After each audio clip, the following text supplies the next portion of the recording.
Las infecciones son el foco de investigación de muchos expertos y científicos, tanto en el Perú como en el mundo.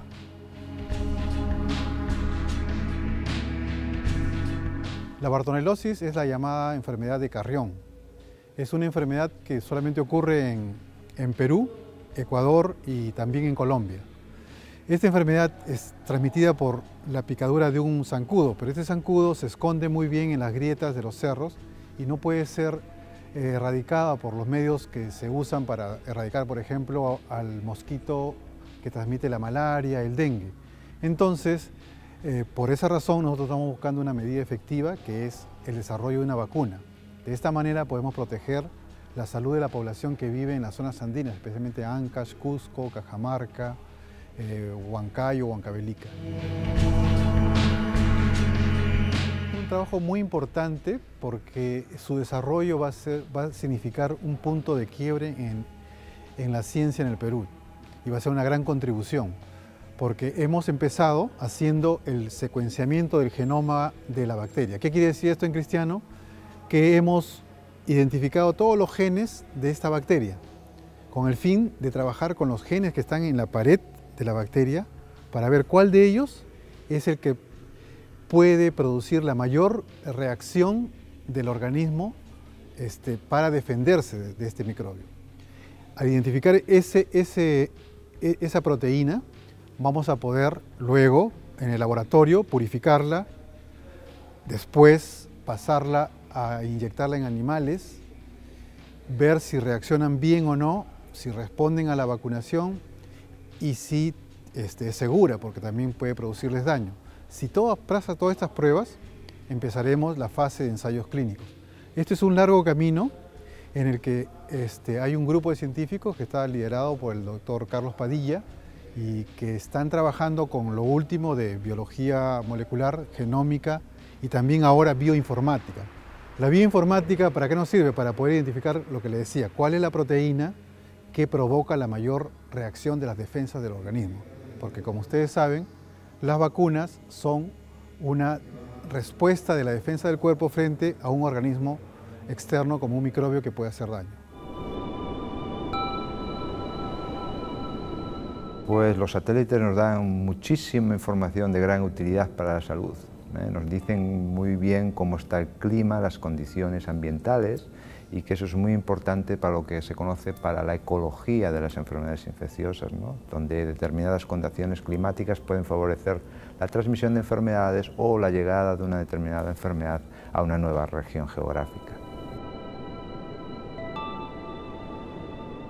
Pues en los últimos años casi la utilización de satélites, lo que se llama en inglés el uso de remote sensing data, que es datos capturados a distancia, ¿no? Que uno no necesita como antes ir al mar y estar allí con tu sondita viendo qué temperatura y salinidad, sino que ahora a través de tu computadora accedes a estas bases de datos gigantescas donde hay datos masivos de salinidad, temperatura, de todo tipo de clima y ambientales a nivel global, sin moverte de tu despacho, ¿no? Y eso le da una potencialidad. Y en los últimos 10 años este componente climático ha empezado a formar parte casi de todos los grandes estudios en epidemiología, particularmente de enfermedades infecciosas, ¿no?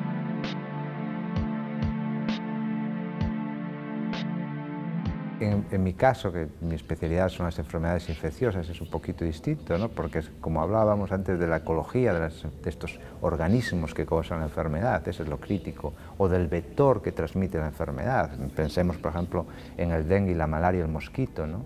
Pues realmente utilizamos toda esta información para ver cuáles son las zonas que son adecuadas para que esos mosquitos, esos vectores sobrevivan. Entonces, como sabemos que a los mosquitos les gustan unas condiciones muy particulares, es muy fácil decir, si vamos a tener estas condiciones, la probabilidad de que exista el vector que transmite la enfermedad va a ser muy alta y por lo tanto el riesgo de infección va a ser más alta, ¿no? Pero es muy complejo porque no es solo el hecho de que exista el patógeno o el vector, sino que además la gente se exponga al patógeno. Entonces es muy complejo, ¿no? Los modelos están muy buenos, muy bien y funcionan muy bien, pero siempre hay que utilizarlos con mucha precaución porque realmente no es un dato real, es simplemente una proyección de lo que tú esperas, ¿no? Y es un tema muy complejo, ¿no? O sea, pero yo creo que es Hoy en día este tipo de modelos son muy convenientes para los investigadores o los departamentos de salud pública, porque significa que uno desde su computadora puede estar viendo el riesgo que hay. Y aunque no sea el riesgo real, que sea simplemente una estimación, es suficiente como para activar tus mecanismos de respuesta de forma anticipada. Y una anticipación en temas de salud ya sabemos lo que significa: reducir el número de enfermos, el número de muertes y el coste asociado.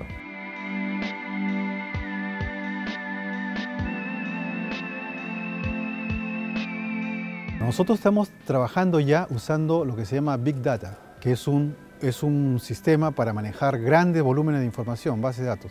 En este momento lo estamos usando para analizar la información que nos viene de los centros y puestos de salud de todo el Perú sobre el estado nutricional de los niños, peso, talla, hemoglobina. Entonces, como las bases de datos son inmensas y se van actualizando permanentemente, estamos utilizando este Big Data, pero justamente el siguiente proyecto que ya está diseñándose es utilizar las redes sociales, Facebook, Twitter y las otras que estén disponibles, para identificar algunas palabras clave que nos permiten hacer seguimiento de qué está hablando la gente.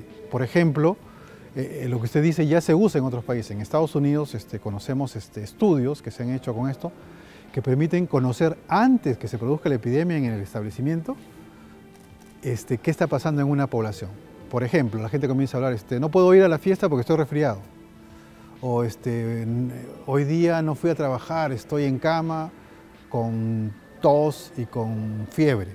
Entonces, esas palabras se escogen y con un algoritmo, o sea, con una fórmula matemática, se va determinando cuáles de ellas significan la posible existencia de una epidemia. Entonces, luego se va a hacer el estudio con la epidemia real, con los datos de la Oficina de Epidemiología, para ver si efectivamente es un buen sistema, un sistema efectivo. Hay un microbio que se llama vibrio parahemolítico, es como que produce una diarrea. Entonces, se usan los datos del NOAA, que es un instituto de los Estados Unidos para ver el clima y la salinidad del agua y el tiempo. Entonces, dos datos vamos a escoger: salinidad del agua y temperatura del agua. Con eso vamos a medir dónde se puede presentar este microorganismo. Pero además de eso, vamos a utilizar estos mismos datos, pero adaptados para el dengue.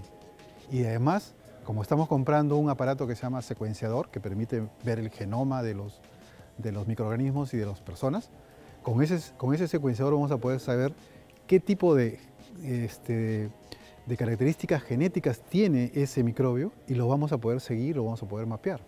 Entonces vamos a poder anticiparnos a algunas epidemias. Y esa información va a llegar a las autoridades de salud pública para que tomen la decisión de hacer intervenciones de control vectorial, que son fumigaciones, educación a la población, eliminación de desechos para que no junten agua, ¿no? Esa es la utilidad de la ciencia y la tecnología al servicio de la salud de la gente.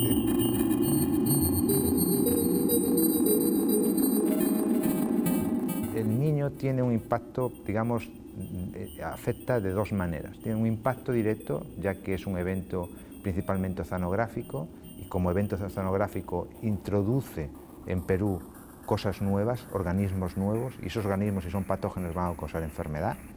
Y el segundo impacto es un impacto indirecto, que cambia el clima, y entonces va a cambiar pues, la estructura, la partición climática del país, y donde que es un desierto se convierte en un trópico, y entonces hay agua y hay humedad, entonces los mosquitos se pueden expandir a esas nuevas áreas, y entonces pueden expandir también el área afectada por una determinada enfermedad. O sea que son dos componentes que hay que tener muy en cuenta cuando se está en una situación como esta, y me consta que, por ejemplo, que las instituciones peruanas están desarrollando este tipo de modelos y que están de alguna forma anticipándose a lo que pueda suceder.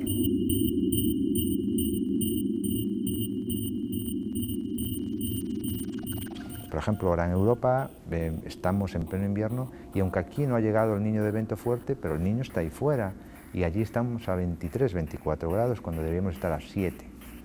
Entonces es una verdadera locura, o sea, la cantidad de conexiones que existen en el mundo que el clima afecte en una zona, el impacto que tiene en el otro lado del mundo y en la distribución de especies en el otro mundo y las enfermedades en el otro mundo, estas que se llaman interconexiones, es tremendo y cada vez se descubren más, ¿no? Con lo cual nuestro trabajo es muy difícil porque al final lo que estamos haciendo es pasando de la forma tradicional de investigar estas situaciones, que es a nivel regional, a nivel global, pero nuestros recursos tampoco son los adecuados para utilizar esta dimensión global, porque nuestros fondos y nuestras ayudas para investigación saben que son muy reducidas.